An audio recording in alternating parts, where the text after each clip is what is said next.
Excellent. Thank you, Haley. So there are five of us from TBR on today's webinar, and we really wanted to come with five different perspectives about what the war in Ukraine is going to mean for IT services, for consulting, for cloud, for digital transformation as a whole. So as we go through, each one of my colleagues will introduce themselves, and I would encourage folks to please reach out during this webinar, put some questions in the chat, specifically for the different analysts, and once you understand what their views are, where they're coming from, and really challenge them as we're going through this, because this is certainly a very fresh, top of mind, current kind of event, and we're absolutely welcome to taking your questions as we go along.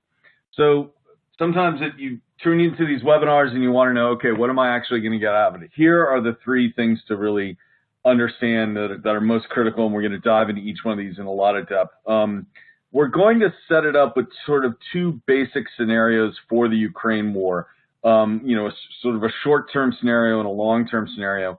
But it's important to note that even as we do that, there are going to be some trends that are going to follow through no matter what happens. They're going to continue, and you see them right there in that first bullet. And it's also true that for all the negative and the downsides and human suffering from war, it also does present new opportunities. It's just simply the reality of it.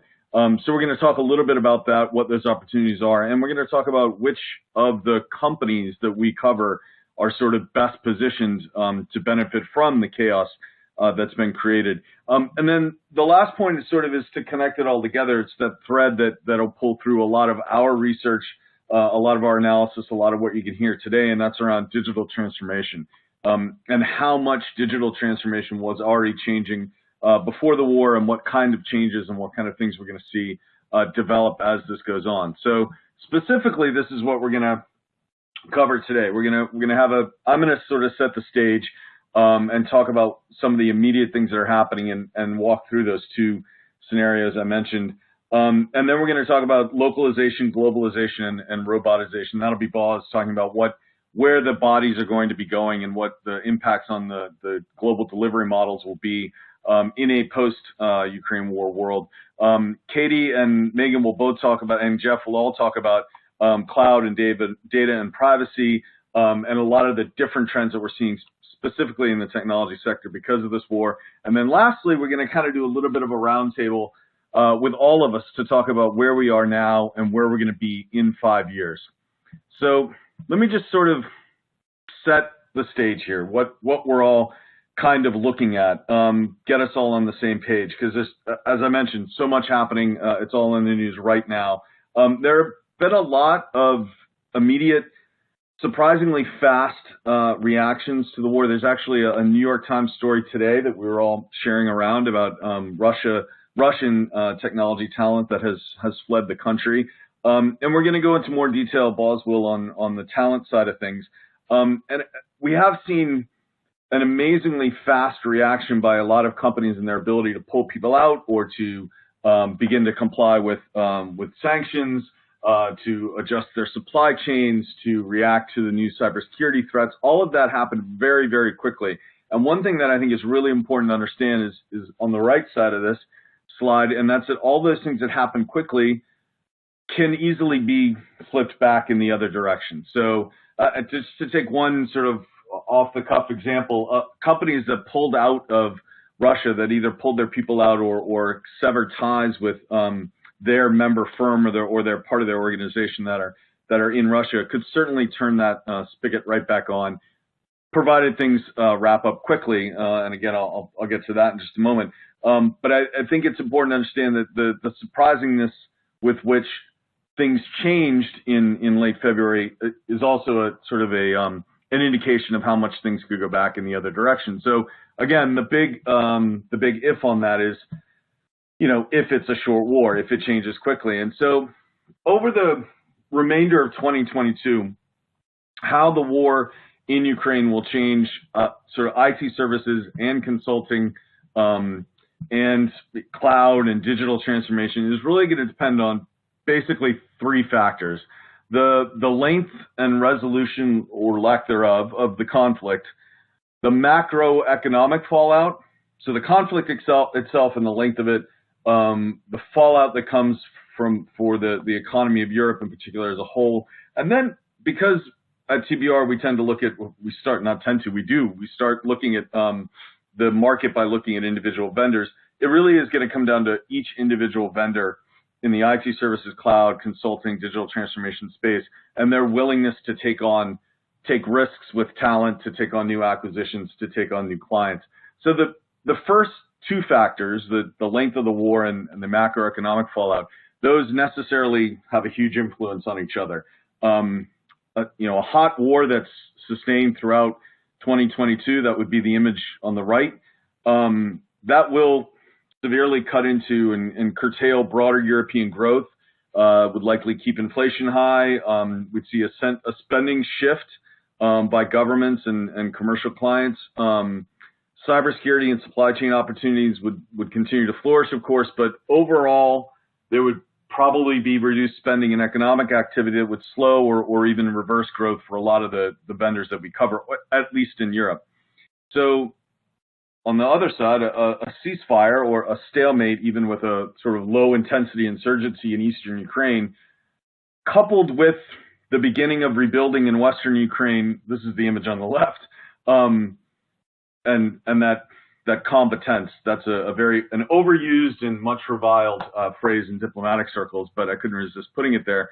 So that would likely produce additional opportunities around risk management, compliance, industrial IoT. Again, the growth associated with those new opportunities would, of course, be tamped down by an overall economic uncertainty. So, in both scenarios, it's important to keep in mind that energy costs in Europe, which have driven a lot of the challenges in getting cooperation across Western Europe and NATO, that those energy costs will persist to be a problem, persist in producing headwinds to both economic growth and also greater cooperation. So any kind of quick resolution of the war, followed by a return to some measure of normality, of course, would likely alleviate that macroeconomic pressure, but would then bring forward. So imagine a scenario where there's a quick resolution, things go back to something that feels more like normal. That brings up that third factor I mentioned at the beginning, which is the appetite for risk. Companies would, in that scenario, have the opportunity to hire or rehire Russian technology talent, move quickly again on acquisitions, reevaluate taking on Russian clients, particularly those Russian clients, of course, pledging to be part of a rebuilding of Russia's credibility and a good standing in the global market. Then firms would also be forced to decide, do we support high-value clients that are making their own decisions about returning to Russia? And as I mentioned on the last slide, as quickly as the world closed off Russia and Russia's economy, it could be reopened again under the right circumstances. And in that case, clients, European governments, multinational companies, everyone looking to escape any kind of inflationary pressure and to find some quicker growth after the war shock to Europe's economy, they would look for IT services vendors, consultancies, cloud companies to again help make that transition. So those are the two big scenarios that we're sort of laying out there, and some of the three different factors that we think are going to determine what are the immediate effects on the companies we cover, and then what are the immediate and the longer term effects. So with that sort of setting the stage, we'll now turn to Boz and have him jump into what is the actual talent and the sort of delivery part of all this looks like. Boz? Sure. Thank you, Patrick, and thank you everyone for joining us today. Again, my name is Boz Christoph, Principal Analyst in the Professional Services Practice. I lead the research around global delivery, which I'll talk about today, as well as the research around digital transformation, along with several of the key IT services vendors in the market like Accenture, Deloitte, KPMG, and Infosys. So for the purpose of the presentation today, the data that we're seeing on the slide is kind of a preview of the global delivery benchmark that we're just about to publish a week from today. So the benchmark tracks 14 of the largest IT services vendors, and we're trying to understand where the people are across onshore and low-cost resources, across service lines, across geographies. And that benchmark has been within TBR's portfolio for the last 10 years. And what we observed in this in 2021 is that the distribution expansion across 2021 was the fastest that we have captured on record for the last 10 years. Okay?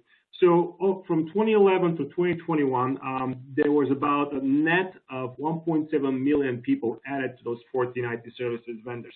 About a third of those were added in the last 6 to 12 months, which is kind of raises a question: what's going on? Why the moving and hiring initiatives occurring? Well, we see a couple of reasons. One, certainly the pent-up demand that was driven by the pandemic, especially in the cloud-enabled services, but it's also kind of the dragging of the IT services of slow kind of automation and cost optimization of a lot of the service delivery processes that have occurred in the last 10 years. Because if you look at the performance of many of the vendors in the last 10 years, have been somewhat consistent in the mid to upper single digits, and then the headcount will follow, headcount expansion will follow maybe the upper single to like a low double-digit growth, and that kind of cycle goes up and down kind of like every 18 months or so. But the pandemic kind of pushed the envelope on the vendors to continue to hire, and where they hire, there's certainly several hubs I'll talk about in a moment that we see that expansion occurring. But it's certainly something, it's a trend, at least the initial results in the 1Q22 release cycle. It appears that the hiring is not slowing down in either onshore or low-cost locations. So vendors continue to hire. Okay.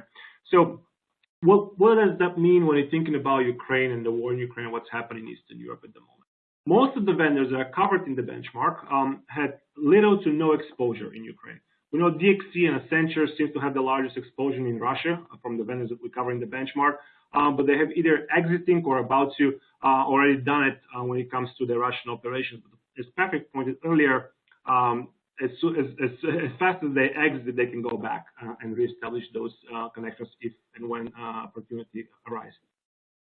Most of the traditional hubs that are immediate targets that we started seeing a more aggressive hiring, and that was actually happening before even the war in Ukraine, have been Poland, Romania, Bulgaria. Some of the Baltics have certainly been always presenting a good opportunity, a good pool of candidates with the right technology skills, and we're seeing some more increased hiring in those locations right now. But if the war spills over beyond Ukrainian borders, the vendors will need to think through strategically. Where else? North Africa? Is Egypt kind of like want to have its chance to rise up on the global delivery market and trying to be a little bit more known for its capabilities? Is it Turkey? And Istanbul has certainly a large pool of technology skilled engineering talent as well. So those are some of the countries that we're starting to see being strong contenders for providing the talent. Meanwhile, we're also hearing the exit of tech talent from Russia, and so in the countries where it still opens to Russians to go to, like Armenia and I mentioned Turkey, the UAE, which is again kind of like just hubs that I think if vendors have not paid enough attention to them, they'll likely start looking a little bit closer as the war progresses, or if the war progresses for a longer period of time. What does that mean for the idea of globalization and the idea of global delivery models that's been, in the works basically for the last 2+ decades? The idea of the globalization and being kind of one big happy family was great until we experienced the growing pain of disrupted supply chains during COVID-19, and which was basically due to the lack of diversification, where there was a lot of focus put into China or Southeast Asia for supply chain, and now we're all experiencing those disruptions until today. We recognize that the lack of the magnitude of diversification of talent is not as severe. Obviously, there's a lot of more hubs than just, one particular country, but, something to consider given India's position and role in the vendor's global delivery strategies. Because when we're thinking about India from a global delivery perspective, we can easily draw a comparison to India, to China's from a supply chain distribution. So while there's a lot of other countries that vendors invest resources in, India seems to be capturing, still remains the biggest pool. So about 50% of the talent that is struck in the benchmark is based in India, which in a way it's a risky move. What if India picks a side and goes against West? Vendors' exposure to India from labor arbitrage perspective then becomes a huge liability to such scenario. So the need for diversification and localization is greater than ever, the way we see it, especially as buyers seek to work with vendors that trust and they can manage their data securely. We began seeing the trend around localization with the foray of interactive agency acquisitions many IT services vendors have done in the last 5 to 7 years. So building that kind of a local affinity, cultural affinity with the local buyers relationships. Building local resources can also provide a shield against development of economist clusters. So instead of globalization trying to become clusters, like we have heard in the past about the BRICS countries, and now we start to see how Russia is trying to find its friends, basically from the economic and trade perspective. So economist clusters could be one way to start thinking about globalization still existing. So having a local presence is ever important, essentially. So if those kind of economies start to draw some exclusive trade agreements, adopting new trade currencies and so forth. And I know Jeff will click down on some of the topics a little bit later in the deck, but some implications that we think that could occur if vendors don't pursue that localization at scale. So what's the silver lining? Certainly you can think about Latin America, kind of like far away from the current conflict. There's certainly plenty of skilled talent in Latin America to explore and to think about how much can you build scale. Is it Brazil? Is it Argentina? Is it Mexico? Those countries certainly carry their fair amount of geopolitical challenges along the way as well. But we start seeing some vendors adding more resources in the last 6 months in certain geographies in Latin America.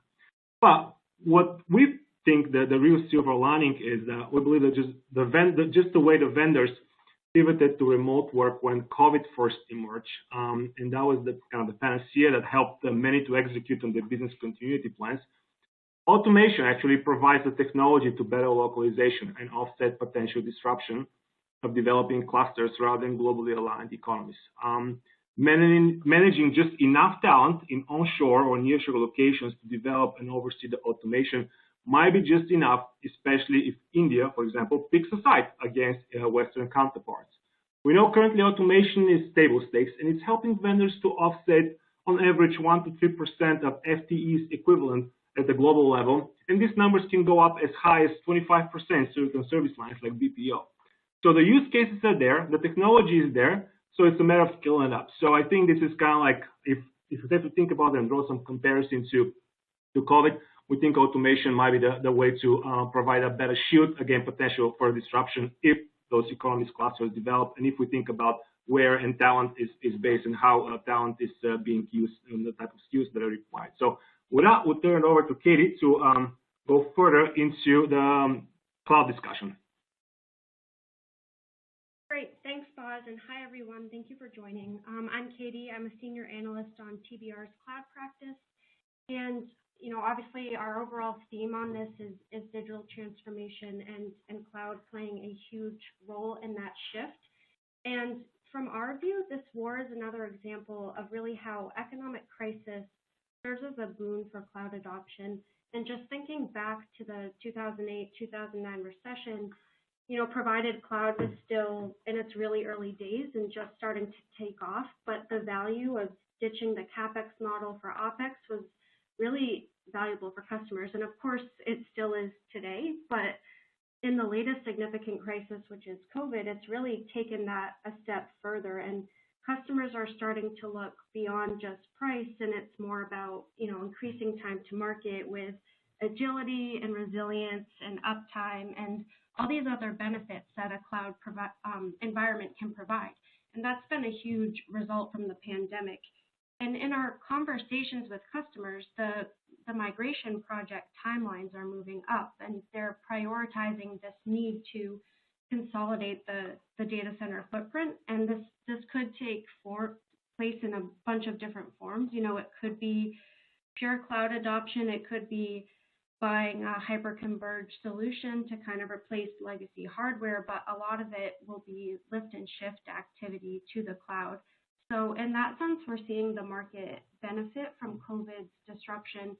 And so now with Ukraine, it follows a similar trend in the sense that the direct impacts to the cloud business models are going to be comparatively less than some of the other tech markets that we're seeing. And even with that, the long-term outlook suggests that adoption will continue to increase. And during the pandemic, the cloud market, not accounting for, traditional licensed business, was pretty resilient. And so we expect that to play out in a similar way. Looking at Russia's aggression, cloud adoption in the country is extremely low, less than 5% of overall IT spend. So, obviously the cloud players are taking action. They're suspending business operations in Russia. And for a lot of the vendors, they've been very vague in what that actually means and conveying that to the market. So obviously there's, hope for short-term resolution that will give them more stability in the region. But if this conflict drags on, they'll have to be more transparent in their reporting. And of course, they're not immune to the havoc on Russia's economy right now. And so there'll be some delayed revenue, but in general, the direct hit to the P&L for cloud will be comparatively less. And that's true, too, even when we factor in these partnerships that, Microsoft and others have with these local providers, because, Russia, like China, has laws that prevent direct operations by foreign firms. So even considering those relationships, the revenue opportunity for the CSP is pretty minimal at this point. And so just to put that into context, we've included this chart, which is what we currently see as the top cloud providers, looking at cloud-specific revenue only shown here, and their performance in 2021 and their projections for 2022. And as you can see, even considering these measures the companies are taking against Russia, we're not expecting any slowdowns, on average over 30% growth. And that's just on the near-term side. I mean, looking into the long term, it's pretty straightforward. Our thesis is that cloud adoption is going to accelerate regardless of how long this war lasts, and it's going to take shape in the same way we would have expected pre-war, which first and foremost is turning to multi-cloud. Now, some of the skill challenges that we talked about earlier are going to impact this. It's difficult getting resources equipped on one cloud, let alone 3 or more, but long-term, too, the conflict will act as kind of a turning point for more unified IT. The data, yes, is still on-prem, and cloud adoption will rise, but it's going to stand on its own less and less. It's going to work with edge environments in the traditional data center, and that's why we call out this idea that vendors are marketing as distributed cloud, or kind of the notion of bringing cloud back to the customer, being it in their data centers, at the edge, or all these other public clouds. So trying to eliminate the burden associated with the customer going to the cloud. And a lot of these burdens pre-war were still around local data processing and security. And so when you layer federal regulation on top of that, GDPR in Europe, China's data security law, which restricts the flow of data beyond borders, the need to have these cloud services really across the stack delivered to a customer's pre-specified location could really go a long way in light of the global conflict and kind of the regulation environments we can expect going forward. And so that segues onto this slide, which was published from our recent Cloud Infrastructure and Platforms benchmark, where we look at the top infrastructure as a service and platform as a service vendors. And here we're trying to show where the cloud players currently have regions and where they're looking to expand in the next 1 to 3 years. And a lot of the builds are taking place in Western Europe and the Middle East. And again, speaking to the need for localization that we touched on earlier. And it also brings sovereign clouds into play. Customers are turning to a local infrastructure provider, often building their own on-premise private clouds behind their own firewall. But again, you see the cloud providers trying to address this need as well. Just as a recent example, Google Cloud is partnering with T-Systems to deliver sovereign cloud services to local enterprises and better serve the public sector in Germany. And as another model, customers are also leveraging co-location facilities, which are highly interconnected. They have dedicated, secure on-ramps to the public cloud. So there's multiple different ways that cloud providers are working to address the issue around data sovereignty. And that's something we've heard from customers too, that yes, security and cost transparency are some of the top concerns around cloud, but it's also more and more about the lack of options that address data sovereignty. And even just looking at the last year, we've seen these vendors address this issue head on, be it through some of their alliances or the ways that they're bringing their services back to the data center, and this really overall rapid pace of new cloud region openings.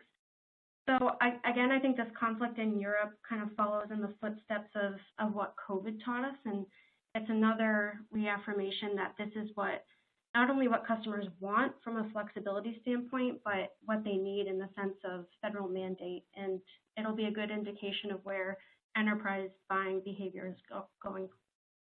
So Jeff, with that, I'll pass it over to you. Great. Thank you, Katie. Good afternoon, everyone. Thanks for attending. My name's Jeff Willicott. I've been in the industry longer than I care to admit. Currently, I spend most of my time on custom project work with a particular focus on emerging technologies and their sort of far-reaching societal implications. That's a mouthful and a long way around the barn of saying we're looking really at the profound changes of the fourth industrial revolution and the cascading impacts. So as the common theme, as we've heard from the folks who've spoken already, the idea that anytime there's this sort of massive static event, a war, a pandemic, it is accelerating the prevailing trends that when you take the long view, you know are coming. We were saying this about the pandemic back in March of 2020. And so now when we're looking at this war, what are those trends and how are they going to accelerate? Well, one of the trends that we've been talking about, obviously, are cyber attacks. And that's why we have, it was the old Mad magazine, Spy versus Spy. We're seeing those movements. And what does that mean necessarily for data and its data protection? So on the one hand, you have the obvious, the need for the physical protection, against being bombed and obliterated, right? And then you have all the various cyber methodologies that are going to be used or deployed to do that. So some of the articles we've read with a rise in crypto trading in Ukraine was one of the owners of one of those crypto trading platforms had shifted it via cloud out of Ukraine to protect it from that perspective. But now you have the cascading threat or the cascading focus on a different threat vector of jamming the transmissions, which we, at least in articles that we've been skimming on this, is something the Russians have been able to do with U.S. supplied GPS equipment that the Ukraine is deploying. So even if you've secured your data by moving it out of the war zone, you still have to access it through telecommunications channels, which will be the threat vector that will be attacked. Now, this brings up, if you think about it, we've talked for years, centuries, about governments in exile. Well, we have GDPR and these decisions that want localized data. Well, where do you put data in exile and how do you get a workaround on these regulations? So what we expect to see in a lot of cases is a lot of changes to data protection laws, as well as innovations and nuances around cyber and cybersecurity and cyber attacks. As our colleague John Costa said in internal discussions about this, John covers public sector very well, is that a lot of the quote-unquote best practices potentially deployed by nations hostile to us, such as Russia, could come out and be exposed now, which will give our folks the ability to find ways to counter those attacks. So we know data protection has been something that has been a volatile and evolving segment of the IT industry, and the ripple effect of cascading, the governance, risk, and compliance. We know that protection of data because of this conflict is becoming increasingly acute. And we know governments are now going to have workarounds and accelerations of this. So just as we said, the trend of cloud migration would accelerate with pandemics, I think it's a safe bet to say that we'll see a flurry of public policy initiatives that are going to come out. And when that happens, then IT consultants and services firms are going to have to work with enterprises and the public sector to determine the way to take the technology capabilities and apply them in a way that will keep them in compliance with the new laws. Now, a big one on that, as we move to the next slide, is around the idea of central bank digital currencies. We've seen the age-old lever of sanctions, right? And with those sanctions, one of the principal ideas is that the U.S. dollar is a de facto trading currency. Now, just as the pandemic, accelerates the prevailing trends writ large, Ukraine could very well accelerate the rate and pace of decentralized finance. We have seen the various indications of this as we see on the screen here, where Saudi Arabia, which has the rial, if I said that right, tied to the U.S. dollar to sort of keep it secure and fairly stable as in the international currency markets, they've intimated that they will consider accepting yuan for oil. We know, at least in the short term, the ruble's rebounded, but as my colleague Patrick Heffernan stated, sanctions take a long time to work through. It is too early to sort of point the finger and say sanctions don't work. But these alternative currencies, such as the digital yuan, and we know CBDCs are coming. We know stable coins are out there. We know cryptocurrency is there. There's a lot of speculation in it. Will this accelerate the move to a CBDC? And we had Janet Yellen 2 days ago, coming out to say it'll take the U.S. years to get there. Well, the question is, if you just think of creative destruction, digital disruption, is this the case of a legacy incumbent, i.e. the United States and their U.S. dollar, being slow to embrace the disruptive new emerging finance mechanism, and as a result, will it weaken the U.S. over the long haul? It's too early to tell, but this is a place where public-private collaborations in terms of coming up with new instruments, new regulations for the instruments, is going to be forced on us faster and faster, because we're trying to use the legacy methodologies to impose sanctions, and those who want to get around the sanctions are going to find a way with the emerging technologies to get around it. So it is, again, a static event that is going to accelerate some of these prevailing trends. And with that, I'll turn it back. I believe it goes to Patrick from here. Or no, it goes to Megan. Hey everyone, Megan here. I support both the professional services and cloud practices here at TBR, covering vendors like Microsoft, Salesforce, Oracle, and India-centric vendors Wipro and Cognizant, in addition to a number of cloud benchmarks. In response to what my colleagues have discussed, I'd like to dive a little bit into some movements from our vendors. As we know and have touched upon thus far, as an outcome of recent events, low-cost talent and resource challenges have ramped up.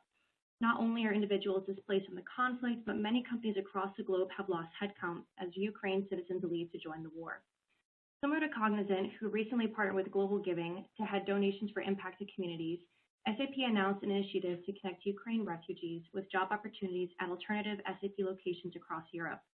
In support of the initiative, SAP developed a landing page for refugees to sift through available roles, which include software engineering, sales, and consulting. Hired refugees will benefit from SAP's Pledge to Flex initiative, promoting a flexible work environment, which will further help employees who have been displaced by the conflict. Going off what Katie had stated, cloud adoption in Europe will likely remain unchanged if the conflict does not exceed Ukraine's borders, as cloud revenue in Russia and Ukraine is a small percentage of total corporate revenue for the majority of cloud providers. However, existing cloud services within Ukraine has obviously been impacted. Notably, the government has leaned on its long-standing relationship with Microsoft, which dates back to 2014.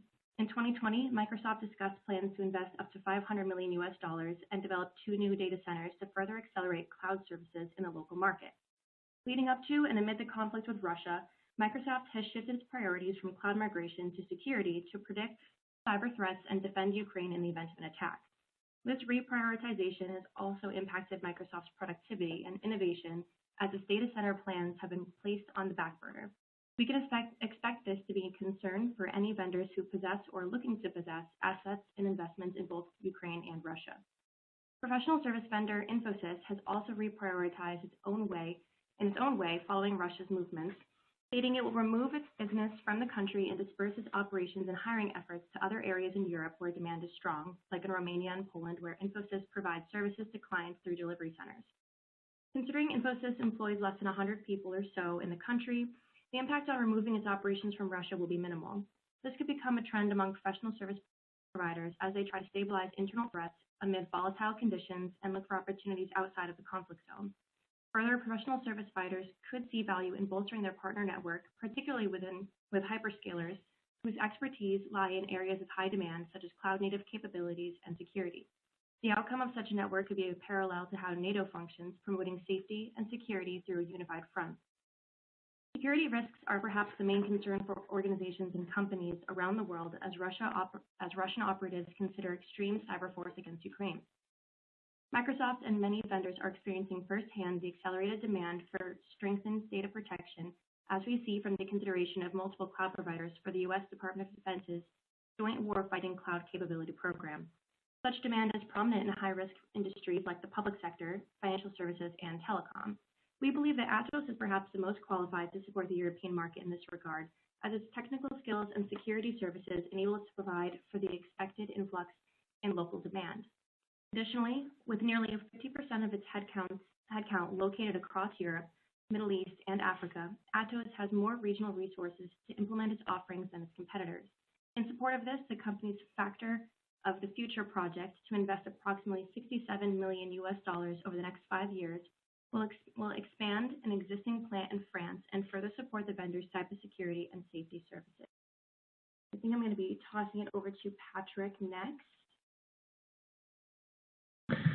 Excellent. Thank you very much, Megan. And so what we're going to do now is kind of wrap up this section before we get to the Q&A with just a couple of the big questions that are out there. So Boz and Katie, I think we'll start with you two first in this little round table. Looking at that question on the left and which vendors are likely to be in the best position by the year's end. And again, with the caveat that this hasn't become a larger war across the rest of Europe. Katie, why don't you start and then we'll throw it to Boz. Yeah, sure. I'll keep it basic. I think it's real safe to say that the cloud providers are going to be in a better position.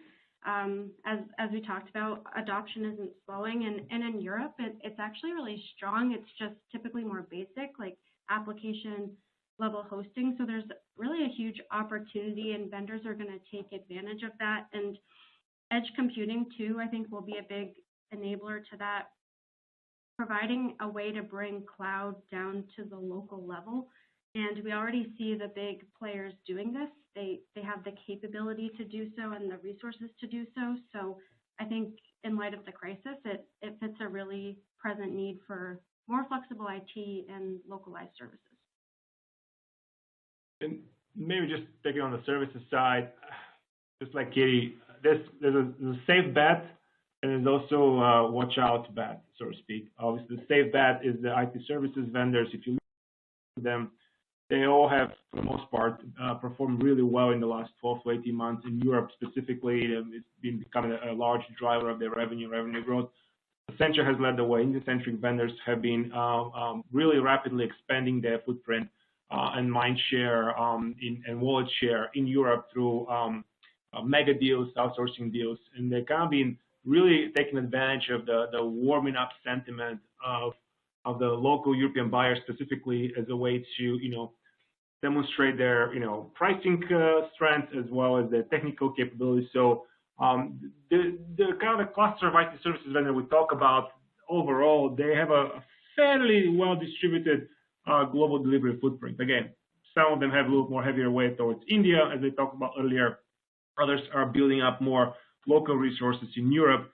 But net, just because of the inertia that has begun in 2020, 2021, in terms of a pent-up demand around cloud-specific awards, IT services vendors are well positioned.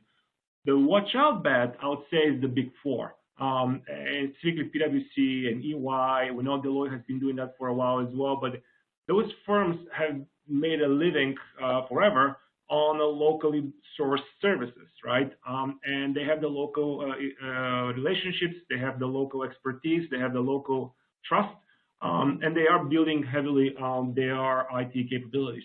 So certainly if the war does not spill beyond the Ukraine borders and kind of the sentiment among European buyers continues to warm up towards outsourcing, those firms already have the trust and the permission on the consulting side to the local knowledge and relationships, and they're building extensively both in nearshore hubs across Europe, as well as in some offshore locations as well.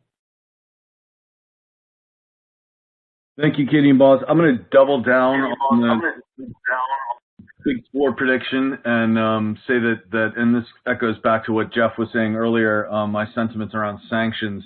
The sanctions are going to stay in place for a while, and so that's going to compel companies, even companies that didn't think they were going to have compliance around, sanctions, are going to have to do that. And there's no better firms for pulling together all that governance, risk, and compliance than the Big Four firms. So I think we're going to see that as well. So let's take the question on the right now and look at some of the trends that we've seen developing now that we've talked about on this webinar, and sort of looking ahead to 2027. So Megan and Jeff, I'll ask you two to weigh in on this first. And Megan, why don't you go first on this one? Yeah, I think we can expect more investments in AI, automation, and machine learning over the next year or so, which will streamline operations, of course. So rumor has it Microsoft and AWS have considered investing in the Chinese talent market for these skill sets. So I think it could lead to some interesting developments, not just from a catalog standpoint, but from a relationship standpoint as well.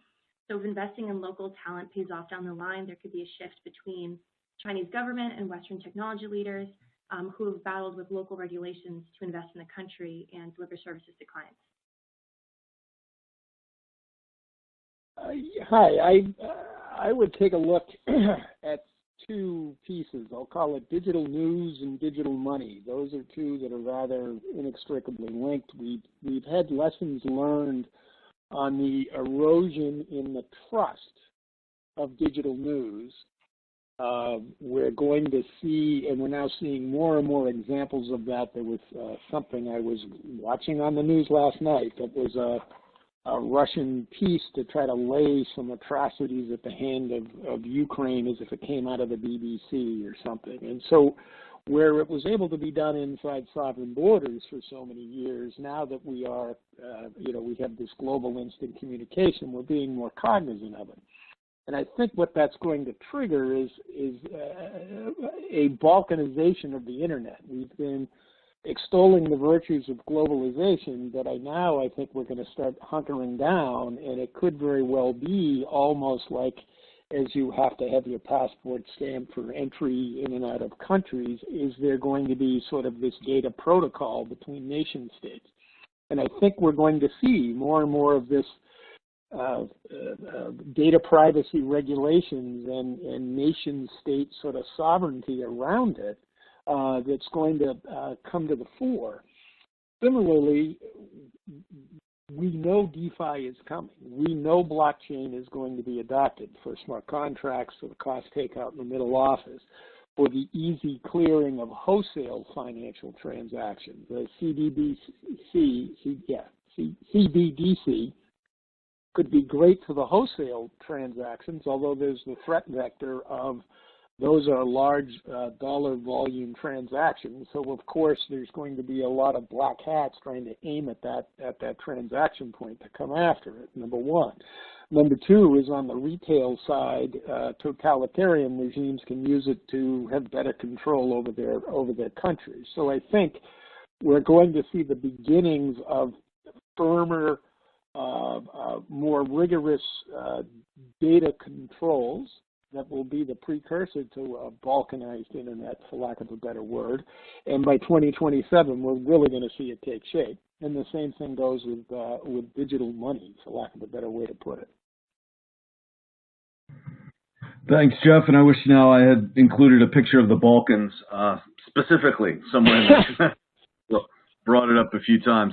All right, so that last question that sort of ties together everything we've been talking about, and that's just the question about a digital transformation and what's going to happen, accelerate or slow down, or how are companies going to respond, and then what's that going to do to the market for digital transformation? So, Boz, you're the lead on this subject. You're the guy that does the voice of the customer stuff. Where do you think this is going? Sure. So one big asterisk there, provided that the war doesn't spill over Ukraine, digital transformation will accelerate. There's just no way of looking back in a sense of like how buyers are thinking. I think COVID, for the most part, has really put a lot of urgency for many buyers to understand the value of the technologies that have been around, many of them for over a decade, many of them more than a decade. In a sense of like what's next and how they can better interact internally as well as with their end consumers. So there's a growing need for leveraging technologies and utilizing the technologies. The caveat there as well is the part of the technology providers as well, because they often make a big push into let's just have the latest and the greatest, the new shiny object, right? Just developing technology for technology's sake. So as long as there is a mutual understanding between the services providers and technology providers of the pace of adoption, the pace of introduction of the new and the existing technologies, I think that will certainly will be in favor overall for digital transformation, how buyers will continue to dedicate their budgets and their spend on particular service lines and particular technologies. Certainly, cloud will remain that backbone, but we are increasingly seeing AI analytics really. Again, resurfacing back on as the technologies to connect, to make that to provide those insights that buyers were promised for many years in terms of taking advantage of the technologies, kind of getting the ROI back out of it. So so the short answer, digital transformation will accelerate. I think if the war spills over Ukraine, it will still accelerate, but more in specific pockets. Public sector, no doubt, energy. Those are a couple of areas that will be, those two industries specifically, I think, will be seeing pent-up demand regardless of the outcome and regardless of how the war progress or regress for that matter. So I think that's kind of like fairly optimistic view overall of the market. And again, that's coming from with a couple of caveats on how vendors manage partner ecosystem and how they all manage messaging versus portfolio capabilities across stakeholders. Excellent. Thank you, Boz. So looking at what we have still in the queue, we have some questions lined up. We certainly are 10 minutes left. We'll have time for a couple more if you want to submit them now. Let me just share here real quickly. This is the digital transformation research portfolio. It's a monthly deliverable, slightly different cadence than those of you that are familiar with TBR be used to. Normally we're on a quarterly or semi-annual, but digital transformation, since it's such a large space, it's just an umbrella that covers a lot of things. We actually produce something every single month on it.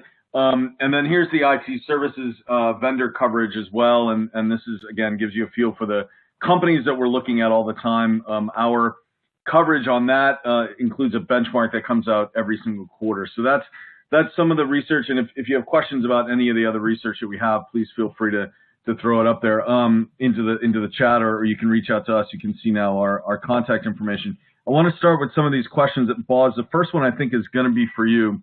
So let me read it here. Do you see more hiring in the U.S. to reduce the risk of having IT professionals and tech people in Eastern Europe or India? Boz? Yeah, so does it reduce the risk? Yes. So from the geopolitical standpoint, you have to assume that U.S. is little more stable than some of the experience we have witnessed in the last couple of decades in Eastern Europe, and the most recently in Ukraine. But then if you think about the financial risk and the financial implications about investing in the same scale that you may have people like in India, right? So what does that mean to the global delivery models? Something that vendors made a living, right? The outsourcing industry basically was built off offshore delivery because of the pricing arbitrage and the skills that are available at the larger scale.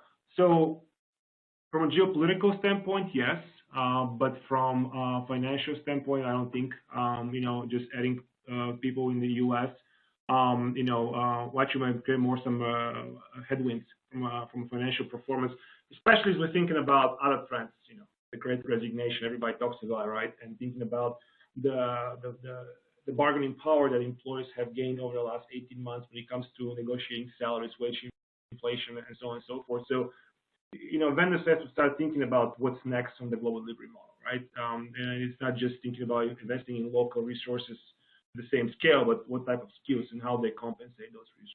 So it's about pivoting from scale to skills and compensation being not by location but based on skill set. So these are some of the factors that need to be accounted for. But so risk can go both ways when it comes to expanding in onshore versus Eastern Europe and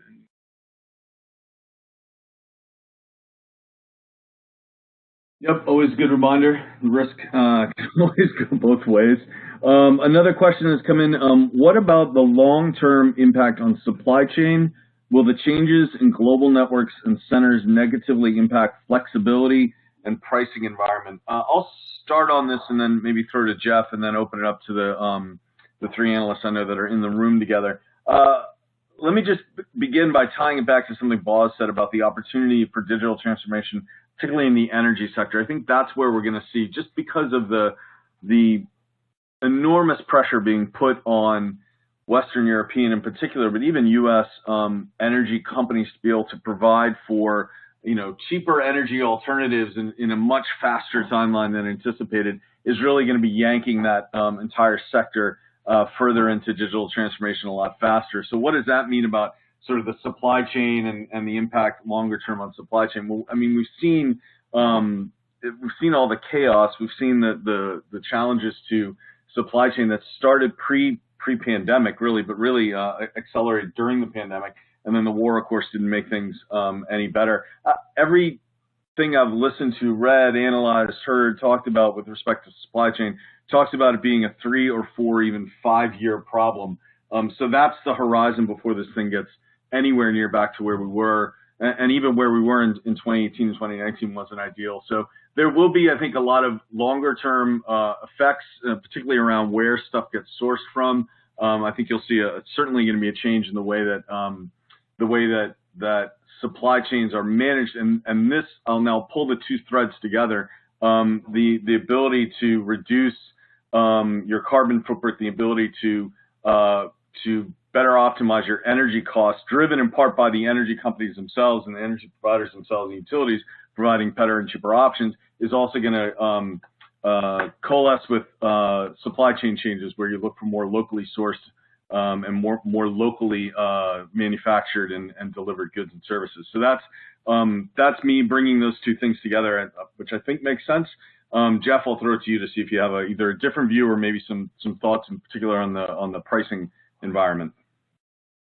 Well, I was wondering where you were going with them, but yeah, there's a couple of things. One is, as the supply chain shortages were becoming acute a couple months back, large retailers were buying up cargo ships or increasing the price on the spot market on the price per container to try to avoid this in the future. So that drove up, triggered inflation, at least in the shipping expenses of what was going on.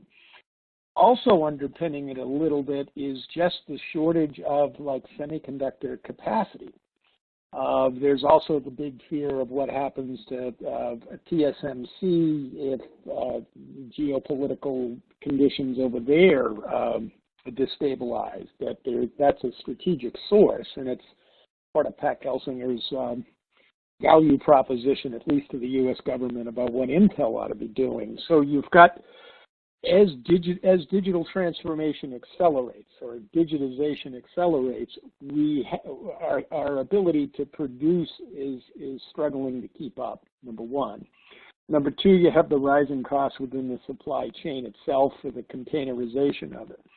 Number three, and this is one that Amazon put out in its earnings call, is that as you have, for lack of a better word, I'll call it rolling pandemic breakouts. People out sick because they've caught it in one of the episodes. You're paying $3. Your labor expense in your shipping and receiving goes up 3x because you're paying it for the person out sick, and then you're paying time and a half or double time for the person who fills the body. So those things aren't going to necessarily even out. What it will do is get people or get firms to have more money tied up, if you will, in unfinished inventories to provide a buffer, right? They kind of over-rotated to lean supply chain. Now maybe they'll boomerang back because of these risks in the bumper cars. So you'll see some of it happen that way as well. Yeah, very helpful, Jeff. I think one of those times when we agree more than we disagree, which isn't all the time. So it's a good way to wrap up a webinar. I will throw out there, if anybody's interested, there's a fantastic podcast called Ship Happens that talks about global supply chain and everything that's going on. Really, really good. So with that, thank you, everybody, for attending, for all the questions, and welcome any kind of feedback. And Haley, over to you. All right, everybody, thank you so much for attending. Thank you all to the analysts. That was great. Please feel free to reach out to the team with any follow-up questions if there are any in the audience. And if you have a few moments, it would be greatly appreciated if you could fill out the survey on your screen. That will help us create more awesome webinars like this to bring to you. A replay version of the webcast will be available after the event and will be sent out to you via email. To view a list of our upcoming and past webinars, you can do that at tbri.com. And be sure to join us on Thursday, April 21st for IaaS is about scale, PaaS is about differentiation, insights from TBR's cloud team. Thank you all and have a great rest of your day.